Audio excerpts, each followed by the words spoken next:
let's talk about the trap of wanting to be the cool boss. I have been there. I have fallen down that hill of wanting to just be super fun and cool. And let me tell you, it's not helpful for you or your team. It ends up taking up way too much of your time and energy. It ends up taking up way too much money because you have to overcorrect. And it just leads to not a lot of awesome, cool stuff for your business. So I'm going to break down what it looks like to be in that trap and how to get yourself out of it or just how to avoid it altogether. All right. So typically what happens, and this is talking in general terms, so we get a little stereotypical. Obviously, this isn't going to apply to each and every one of you, but typically what happens is business owners, even in small teams or in large teams, I've seen this happen in every industry and companies of all sizes, you pendulum swing.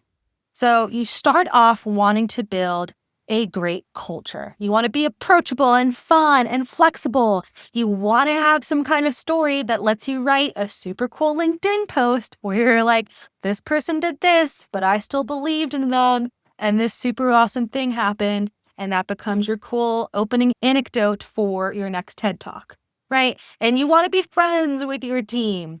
But what ends up happening is that they don't exactly reach the awesomeness of what you want them to. Performance starts to dip. Accountability starts to slip up. And you're like, oh, well, maybe it's me. Maybe I'm not being the great leader I'm supposed to be. Let me go read this leadership development book again. Or they were really great when I first hired them. They interviewed really well. Not totally sure what's happening. And then because performance and accountability is slipping, your trust in them also starts to slip. And your trust in yourself, your confidence in your own leadership and management skills also starts to dip. And we pendulum swing and we overcorrect. Well, now we think we need even more structure and rules. Now we are doubting that there's any good person we can hire. So we get really funky with hiring. You end up maybe micromanaging, or you stop delegating and you want to do a lot of the work yourself. That pendulum swing in business is super exhausting. It is not sustainable. It takes up way too much time and money, and it totally kills your team's momentum. So what exactly is the way out of this? Well, if you know me, if you know any of my content, you know that I like super simple, super easy to implement actionable steps when we're solving big problems like this. And the easiest thing I can break this down into is setting clear expectations. There's nothing that says you cannot be friends with your team.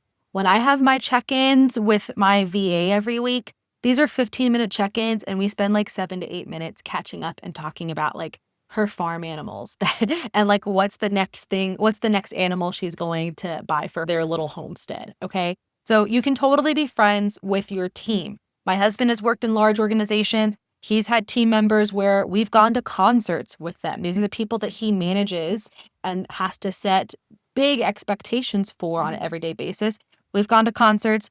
We've been drinking for their birthdays. Like, we have a friendship with these people.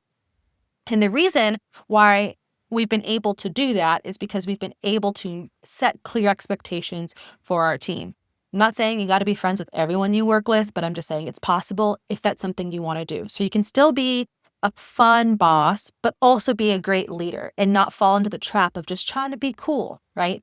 If you have not set clear expectations for your team and you're trying to be the cool boss and you see performance dipping, accountability dipping, you feel like the trust issues coming on and like the want to micromanage, most likely what's happening is your team doesn't really know the outcomes that you want. You're probably avoiding some tough conversations with your team. And we've just kind of got this conflict aversion happening. On the flip side of that, which isn't necessarily a pendulum swing, it's rather that just like the pendulum coming, is when you have set clear expectations, you're able to have like these really healthy conflict resolution skills because it becomes so much easier to have tough conversations when you know that you've given them a clear expectation. If they have not met a certain KPI or a certain outcome on a project, a certain deadline, you can super easily then just say, hey, we talked about getting this done by this date, or we talked about this project turning out this way. Doesn't seem like that's happening. Help me understand why. Break this down for me. And you can be direct and still be kind. You don't have to come off as a jerk, even though you're calling them out on something that they messed up on. So that clarity and expectations helps you then have clarity and kindness and dive into those tough conversations. It also helps you understand who's actually performing, who's actually a high achiever and not just charismatic and coasting. It helps you stop overcompensating for people who aren't the right fit. You can gain back trust in your interviewing and hiring skills. So when you set clear expectations, there's a lot of other leadership and management skills that you still need to have. Like you still need to know healthy communication and conflict resolution and all that fun stuff. However, that's your step one, your simple action step to still leading a super fun yet high performing team, to still possibly being friends with your team members if that's your goal without falling into the trap of cool boss. It's only when you stop trying to be everybody's buddy and start leading the way that they need to be led and with clarity and defined expectations that you can step into that fun, good leader role. Okay, that's it for today's quick cast. If you have a question around business and team strategy, operations, delegation, hiring, anything along those lines, then I'd love to answer it in an upcoming quick cast episode. You can find me on LinkedIn, Samantha Cordero Prestige, or you can email info@auxosvs.com. We'll have that in the episode description. So you can email me there or reach out to me on LinkedIn, and I'll answer your question in an upcoming Ask Me Anything quick cast episode.